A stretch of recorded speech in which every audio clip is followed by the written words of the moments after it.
এবার যে খবরের দিকে নজর রাখবো, সীমান্ত রক্ষী বাহিনীতে কর্মরত মালদার ছেলে মিঠুন মণ্ডলের মৃত্যু হলো মণিপুরে। মণিপুর সীমান্তে উখরুল জেলার মংকট চেপুতে টহল দেওয়ার সময় অজানা দিক থেকে আসা গুলিতে শহীদ হন তিনি।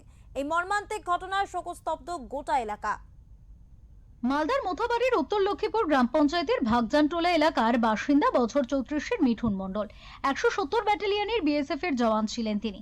মণিপুরের উখরুল জেলার মংকট চেপুতে টহল দেওয়ার সময় অজানা দিক থেকে আসা গুলিতে বিদ্ধ হন, শহীদ হন মিঠুন।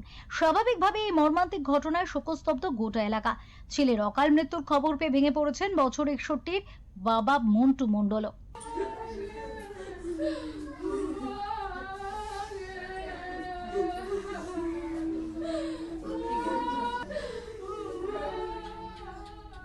মন্টু মণ্ডল কৃষিকাজ করে সংসার চালাতেন। দুই ভাইয়ের মধ্যে মিঠুনই ছিলেন বড় এবং পরিবারের একমাত্র উপার্জনকারী। ছোট ভাই বাবার সঙ্গে কৃষিকাজে সাহায্য করেন। পরিবার সূত্রে জানা গিয়েছে, প্রায় 8 বছর 11 মাস আগে মিঠুন মণ্ডল বিএসএফ এর 170 ব্যাটালিয়নের আলফা কোম্পানিতে কনস্টেবল পদে যোগ দেন। প্রায় 6 বছর আগে তার বিয়ে হয়। স্ত্রী 26 বছর বয়সী সুলেখা মণ্ডল এবং তাদের দুটি ছোট সন্তান, 5 বছরের ছেলে ও 3 বছরের মেয়ে রয়েছে। স্বামীর মৃত্যুর খবরে কার্যত ভেঙে পড়েছেন স্ত্রী। ছোট ছোট সন্তানদের নিয়ে এখন অনিশ্চয়তার মুখে পরিবার।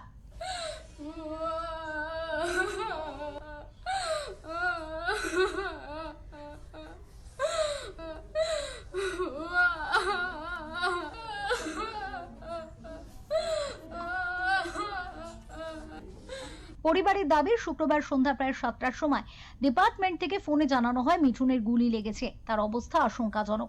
প্রায় 15 মিনিট পর আবারও ফোন করে জানানো হয় মিঠুন শহীদ হয়ে গিয়েছেন।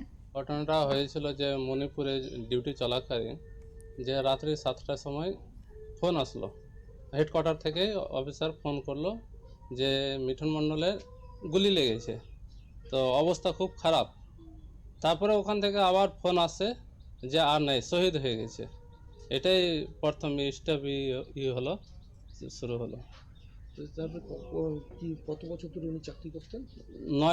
9 বছর, 8 বছর 11 মাস 10 দিন চাকরি করা হলো। বলছি, তো কবে মিঠুন পাঠাবে, বডি পাঠাবে, কিছু জানিয়েছে? মিঠুনের বডি পাঠাবে আজকে। ওখান থেকে জানিয়েছিল যে 4টার সময় মণিপুর থেকে ফ্লাইটে আসবে গুয়াহাটি থেকে কলকাতায় নামবে 8টার সময়। 8টা থেকে ওখান থেকে গাড়ি করে আসবে। এই খবর পাওয়ার পর থেকেই পরিবারে নেমে এসেছে শোকের ছায়া। বাড়িতে রয়েছেন বৃদ্ধা মাও, যিনি ছেলের মৃত্যুতে গভীরভাবে ভেঙে পড়েছেন। মালদা থেকে প্রশান্ত দাসের রিপোর্ট, ওঙ্কার বাংলা।